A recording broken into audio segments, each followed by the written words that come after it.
Hey guys, Professor Bill, Comic Book University, and Meet the Skrulls, issue number 1. I don't like the cover, but I'm glad that I didn't judge the entire book by the cover because the book was actually pretty good. Just didn't like the cover. Anyway, guys, let's start talking about who made this book and the cover. Sorry. Robbie Thompson is the writer. Nico Henriksen is the artist. Lauren Grassat is the color artist. VC's Travis Lanham on letters. Marcos Martin on the cover. Sorry, dude.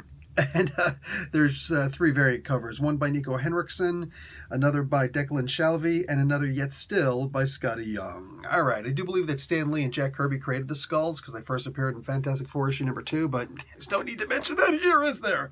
So basically we got little Alice Warner, creepy Alice Warner. She's a little girl who goes to school and she's in this place, and I swear to God, this reminded me so much of the first appearance of Spider-Man, his origin story. I'm just like, what? They're on a school field trip and they're checking out insects. In this case, it's butterflies. So Butterfly Girl shows up, joking. And these kids are bullying her and she finally turns into a butterfly and flies back home. Somehow she's able to keep all of her clothes, including her freaking cell phone, which is odd, but okay, I guess they're all specially made somehow. I'm really okay with it. It is what it is. I'm just gonna headcanon for now. Cell phones and clothes and stuff like that, they're all made out of unstable molecules. So let's just do that, all right? So she gets home and it turns out she's a Skrull, of course, and her whole family is Skrulls, and they're sitting around, and these guys aren't it doesn't seem like they're holdovers from the Secret Invasion. It's funny. Secret Invasion is the one part of the Marvel epic storyline history of events that people don't like. All right, it for the most part started with Avengers Disassembled, but that was kind of low key, and then all of a sudden it turned into House of M, and then it's all of a sudden the superhero Civil War. And it's like, holy crap, Marvel is huge. And then they got intergalactic with the Secret Invasion.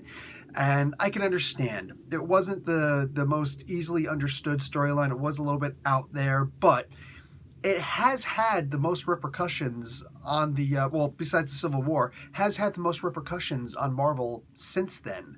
I mean, we still have stories. And realistically, I think that the reason why this story was made, because of the success that a lot of people, myself included, heaped praise upon Marvel for doing during the Occupy Avengers storyline. The idea that there's still a holdover town of Skrulls in this one, remote area of the country is like, dude, that is awesome. They could be planted all over America. They could be planted all over the world, for crying out loud. Some of them maybe not even in touch with each other. I love that. So they're kind of doing something like that here. Now they're getting in touch with, more specifically, somebody's in touch with them from the Skrull homeworld. Now I don't know if it's from the Skrull homeworld itself, because I know that's where the guy is from originally, along with the guy in this family. Now the girl is the senior officer, the mother is the senior officer, but she's not from the Skrull homeworld. The father, however, is the father figure. So bang, bang, bang, they're doing their thing, and then their contact, their boss, is also from the Skrull homeworld. So although he should be reporting to her, he reports to him instead. I like that. It's nuance. That's just wow. That's interesting. That's interesting. So there's a potential. There's going to be some animosity here. All right. I love this. There's so much potential in this book just because of that alone, but there's a lot of little nuance here. You have to pay attention to really, see what I'm talking about. Anyway, there's a previous family that was responsible for trying to stop this thing called Project Blossom. Project Blossom essentially is this thing that the humans are apparently creating. I don't know who. Is it AIM? Is it Hydra? Is it Reed Richards himself? Holy crap, that would suck for them. Who is it? Project Pegasus, maybe. Maybe there's a crossover. The Marvel Universe and Star Labs and Argus are teaming up to make it. I don't know.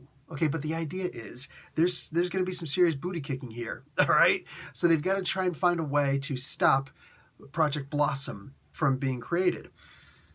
This will be able to detect Skrulls, even though we know from the Secret Invasion, Wolverine can't even smell the difference between a Skrull and a non-Skrull.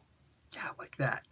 So this will find a way that no matter what, the humans will be able to detect them. They got to stop that. Now, various different things in here of the family members trying to show how they're able to stop this. There's the mother, the father, and the 2 daughters. That's interesting, right? Let me show you something that's interesting, and it's quite literally a blink and you miss it. Here's a picture of their family.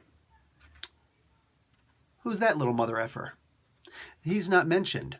She, whoever, is not mentioned in this. So, what's up with that? There's a lot here that's not. It's not touched upon. That's not by accident. They are writing this story. Marvel is writing this story. I mean, just flat out, Robbie Thompson is the writer, but Nico Henderson with this also, like, just all of this. These people are creating this comic book. And I am seeing so much that they can pull off in the future. A lot. Who are the Johnsons? Who came before them? Who were vaporized here? Are there others? Did anybody escape from that? There's so much here. It's amazing. I'm loving what I'm reading here just because there's so many possibilities for future storylines. Guys, I am definitely highly recommending this. I'm going to make this, and I don't usually do this, but I'm going to make this my pick of the week. Just because you need to get on the ground floor on this. Do not wait for a trade paperback. Don't do that. Don't do that to yourselves. Buy the floppy.